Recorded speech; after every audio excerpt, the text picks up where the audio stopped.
in Rav Kook's essay in Ort Tchia Yudchet, where Rav Kook talks about the three forces: the religious force, the nationalist force, and the universalist force. Right? The Kodesh, Ummah, and Enoshut. When Rav Kook is writing this, the Kodesh are the Ḥaredim, the Ummah is the Zionists, the Jewish nationalists, and the Enoshut, the Universalism, that's like the Jewish communists, right? Essentially. Maybe some liberals too. But Rav Kook says each of these three forces is an equally legitimate expression of Israel's identity, and each of these three forces is an equally crucial component for us being what we're supposed to be, Kodesh Kodeshim, ultimately. The full expression of all three forces. That's what Rav Kook says we're meant to be. Ultra-religious, ultra-nationalist, ultra-universalist. But Rav Kook also says that these three forces need to develop independently. Otherwise, there's a risk of diluting each other, of watering each other down. And in Rav Kook's lifetime, there was actually an attempt to unify two of these forces. Even though at that time, it's hard to imagine today, but at that time, the religious force and the nationalist force appeared to be in complete opposition to one another. The idea of being both like fully Torah observant and fully engaged in Jewish national liberation was considered like, what does that look like? People didn't even understand what that looked like.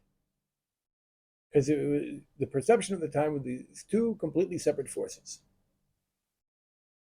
And somehow real Jewish, traditional Jewish piety was like a barrier to being involved in national efforts. And being a nationalist, being a Zionist, was somehow taking people away from Torah. It was like creating an alternative Jewish identity that was less connected to Torah. Right? And there was this attempt to create a synthesis, religious Zionism, that was obviously less Torah observant than the Ḥaredim and less nationalist than Mapai, than the labor Zionists. And in the Six-Day War in 1967, you have labor Zionist government ministers arguing that we should conquer the old city of Jerusalem. And you have religious Zionist ministers of the government arguing that we should not conquer the old city of Jerusalem. But then, after we conquer the old city of Jerusalem, and I think as a result of us returning to her, a new national religious identity bursts onto the scene. A national religious identity that's more Torah observant than the Ḥaredim and more nationalist than Likud. Ultra-religious, ultra-nationalist. But we still need the third force, the Enoshut, the Universalism.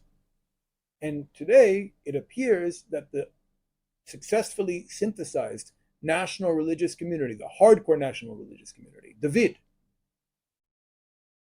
it appears that that force and the Enoshut force, the Universalist force, the Israelis were concerned with humanity, with Palestinian rights, with how much our identity and our culture and our values measure up to those of Western civilization. It appears that these two forces are diametrically opposed.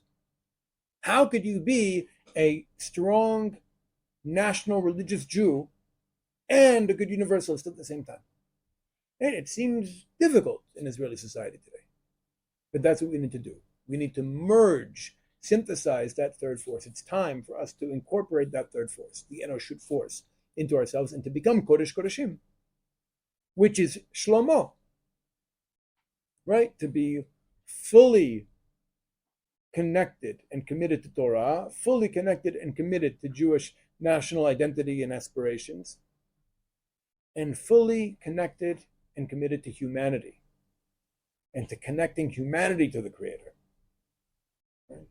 But not just we're going to impose our ideas and our values on humanity and we'll call that universalism, but to actually understand the real problems of humanity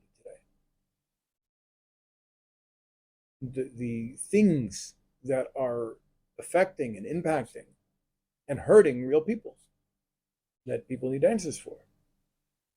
We need to concern ourselves with those things. That's part of the transition to universalism. So it would make sense for us to actually try to understand, well, how does capitalism work? Like, how does this operate? How does imperialism work? Like, why do these things function the way they do? How do they affect people?